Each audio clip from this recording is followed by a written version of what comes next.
So first of all, welcome, and thank you for coming this morning. It's so great to see so many faces here. You can feel all the last 3 years, right? You just never know, right? But you can feel the momentum. And this is actually, I think, our first full year back doing the full Talent Summit. So thank you all for coming and for being here and just being part of these critical conversations. They're great conversations. I know it's early in the morning, and thank you to Zions for allowing us to be in this great facility. They're great partners of ours, and we love using all of the facilities of our partners because not only do we get to showcase them, but it's just great for the community to see everything that's happening.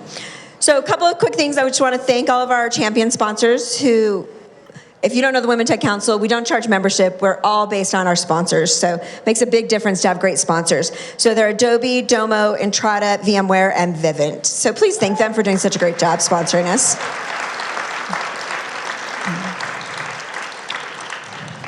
So for those of you who don't know me, my name's Cydni Tetro. I'm one of the co-founders of the Women Tech Council. I'm also CEO of a company called Brandless. And for me, the Women Tech Council community it really just is amazing. We really created it because we felt this need to create alignment and the opportunity to make a difference for women in tech from high school to the boardroom. And as an organization, we really focus on programs that make a meaningful and impactful difference for women in tech. How many of you attended or know about SheTech? Okay, yeah, exactly. We're giving lots of shout outs, and also Manya's going to talk about it later today. And then for those of you who don't know, it's our high school program. It's had about 30,000 high school girls go through it. And it is specifically focused on the data we've heard from them, which is the reason they don't choose STEM and they don't go into technology is they know no women in tech, and they don't have any role models. And those two reasons make it so they can't see who they can become. And so we are really focused on things like that, places where we know if industry leads in and we show up and people meet you, that they will choose different career paths. And that's what the power of this community is. We've seen it in the high school girls. We go all the way to the boardroom in our programs. We try to be really intentionally focused on programs that attack core issues that we're all trying to solve and then taking them forward. One of our other programs are the Women Tech Awards, giving it a shout out because nominations open today and it's on October 11th. So all the great women you know, we need you to nominate them.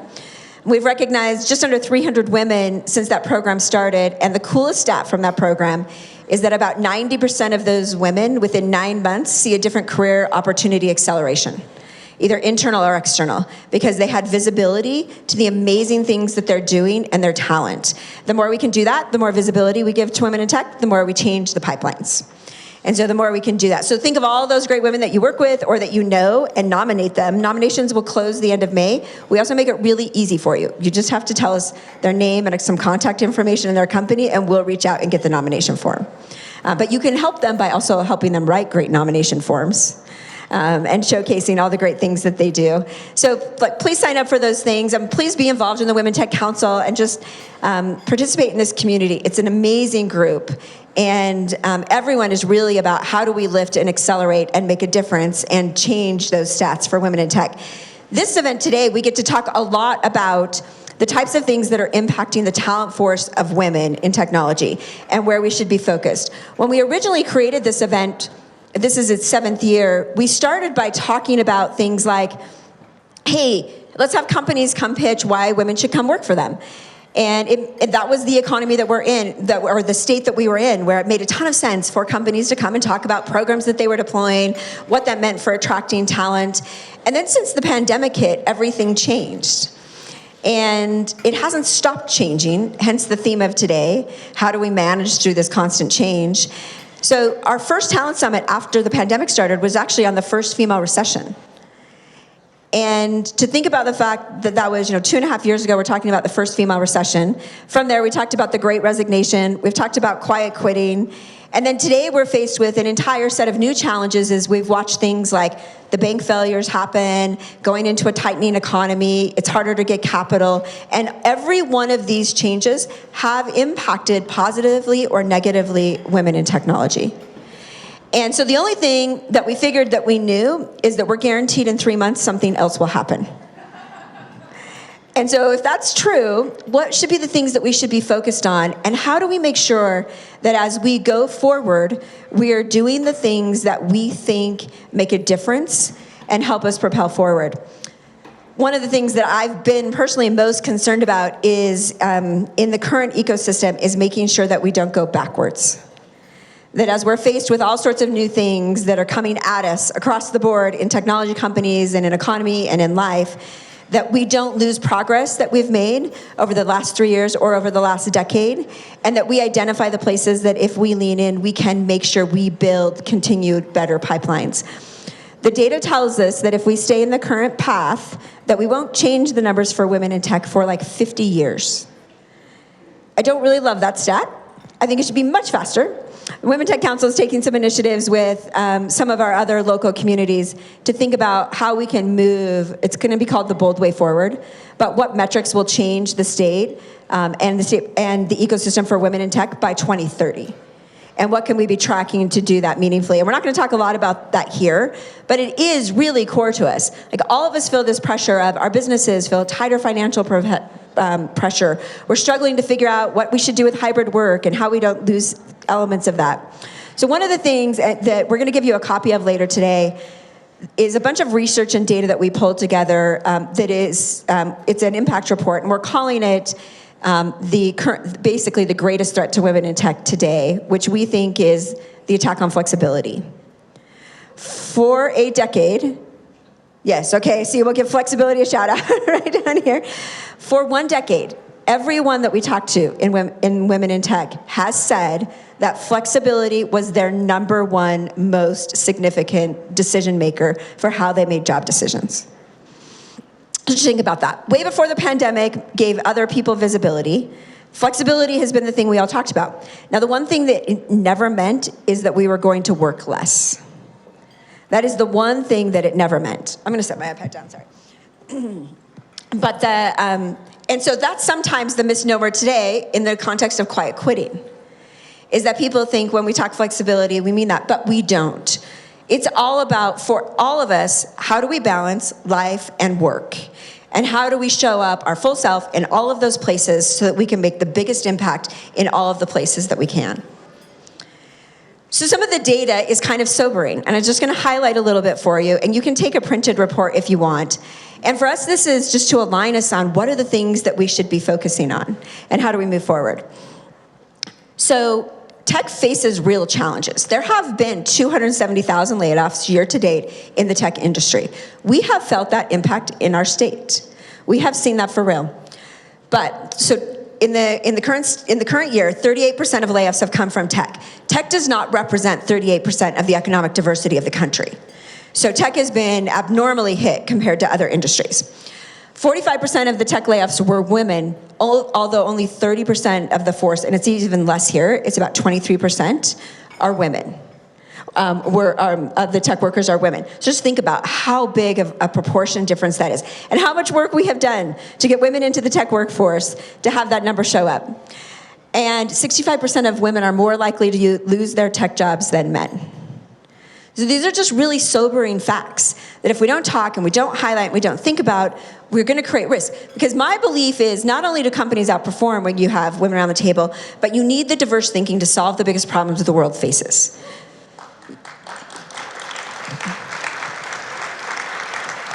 You guys are also like my favorite crowd, so all invited to all of the presentations.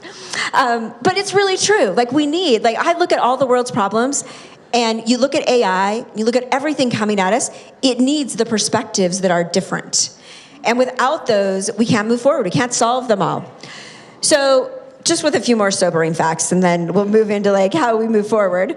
Women in leadership. So women leave jobs at a higher, at a more interesting reason for other things. Women are more likely to be burned out significantly. We heard that a lot over the last 3 years, mostly because the first female recession was led significantly by this. Women had to take over all the home and child care responsibilities. It far outnumbered everyone. That's why we lost so many people in the workforce, particularly women, that have not all returned.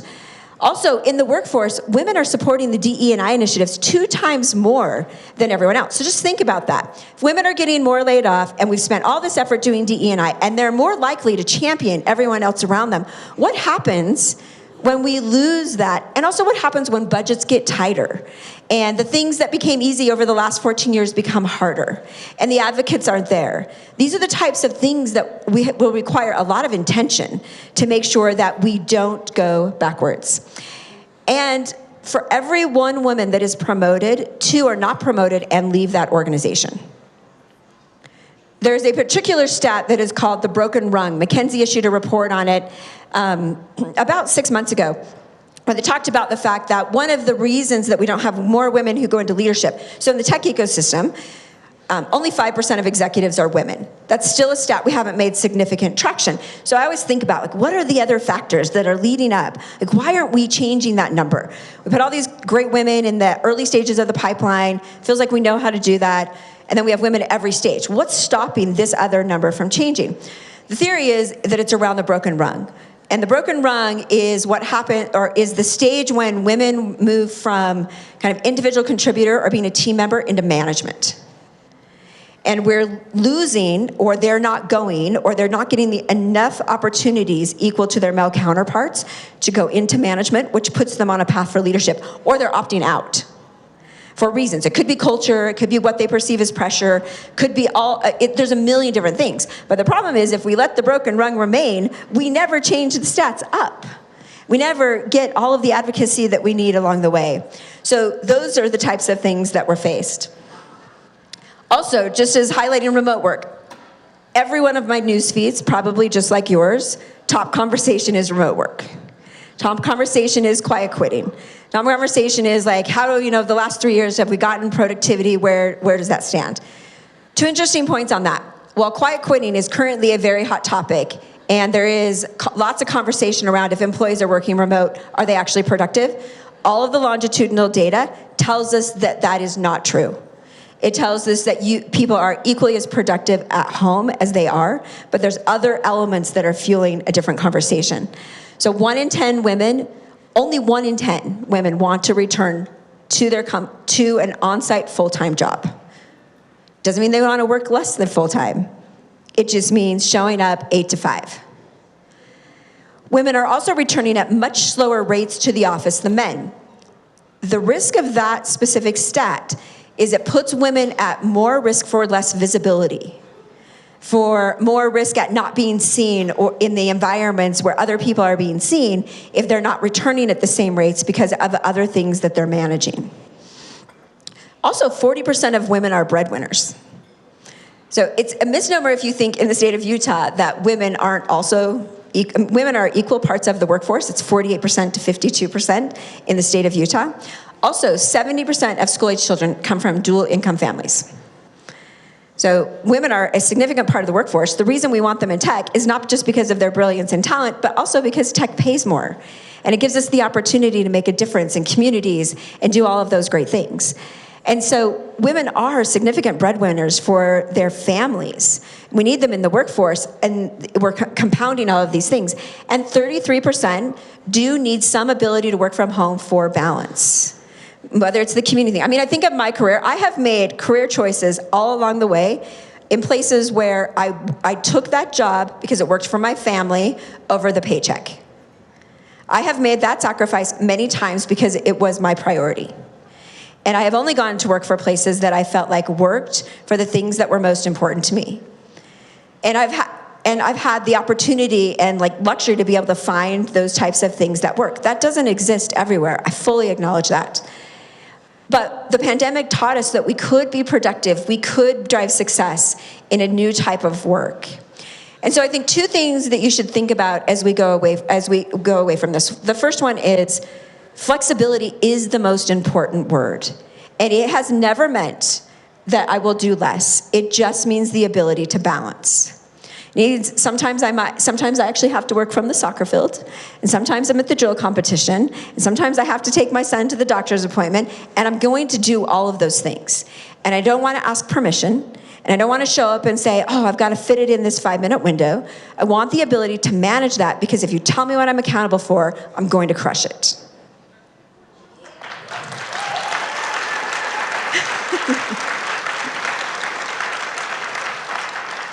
And I believe I know it's what you all want too. It's the conversations we have every day.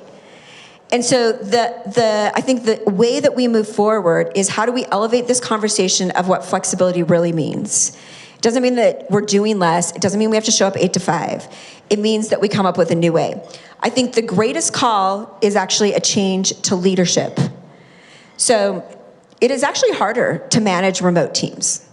It is actually harder to be a remote employee because you have to focus on better collaboration and communication. You have to manage up. If you're a leader, so much easier to see someone in a chair and be like, oh yeah, that person's working. It's super easy. You see those people and you know that they're working. And then the little green dot on Slack, you're like, oh yeah, or they're definitely working, right? Like that's how, but if you're gonna be a leader in a remote world, it means things like, you know how to make sure that like there's equal conversations happening in a room, or half the people are in the room and half the people are on a Zoom call. Right? It means that you are really intentional in understanding when someone's frustrated and reaching out to them. I think that's the greatest thing that we can all do, is figure out how to become better leaders in an environment of remote. Because what's going to happen in a down economy, and we see it in the news, is that it's really easy to believe that the way that we managed for hundreds of years, I call it the butts and seats method, but whatever you want to call it, the method where everyone's in the office, right? That method is easy. Like everyone knows how to manage it, and it's also proven with results. So a lot of our workforce never worked through a recession. Lots of people didn't work were in the workforce in 2008. It was so long ago. But today, when you're faced with economic challenges, as a leader of a company, I'm always thinking about how I protect all of the jobs by the performance of my organization.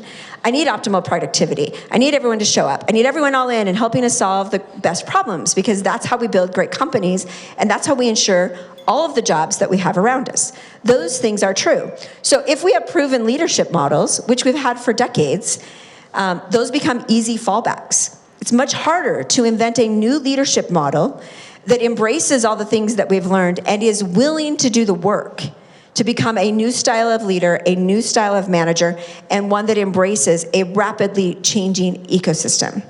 For every one of us, I think it is now on our shoulders to not just be great leaders, to be great employees, and to be the ones who lead out in the charge of how we have to change in order to embrace a hybrid work in a tightening economy. And that is, I think, the biggest thing that we can do. I hope we don't go back to the leadership style that we had for the last decade that was pre-pandemic. I want us to embrace this new way, but I fully recognize that if we don't put in new leadership training methods, if we don't put in new skill sets, if we don't put in new tools, if we don't put in new accountability metrics, and we're not willing to do the work, we actually won't get the path forward that we want. And then the other hat we should all wear is we're also all employees of something, right? Whether I work for a board or I work for a CEO or my boss. We also all have a responsibility for how we show up and for how we get our visibility and how we become accountable. And I think we have to lean into both sides of that equation and make sure that we are doing everything possible to drive collaboration, to be part of the team in the problem solving, to be there wherever anyone needs us, at the same time that leaders must evolve in order to embrace this new way. So I think together we have a great opportunity. The data can be very sobering, but we can't let it be what writes our future. We have to be the thing that writes our future is us. The way we lean into the workforce, the way we lean into communication, the way we lean into collaboration, and the way that we lean in to be very intentional about how we will make a difference and how we will innovate in the world of leadership and management in a most challenging economy that we are faced with. And so with that, that is my call to action for you. Like, lean in with me. Let's find the way forward, and let's be the voices that help make the change that allows us to embrace and take advantage of everything and all the great things that we've done in a new world that we're faced with today. And it also has to be resilient enough to last the next change, which I just promised you is coming in like 90 days. I cannot tell you what it is, but it is coming. And so I really believe that. So together, think about the things that you could do differently today to show up for your teams, to show up for your peers, to show up for your colleagues, that help us as we try to build great companies going forward in an entirely new and different environment that we were faced with a year ago. Thank you.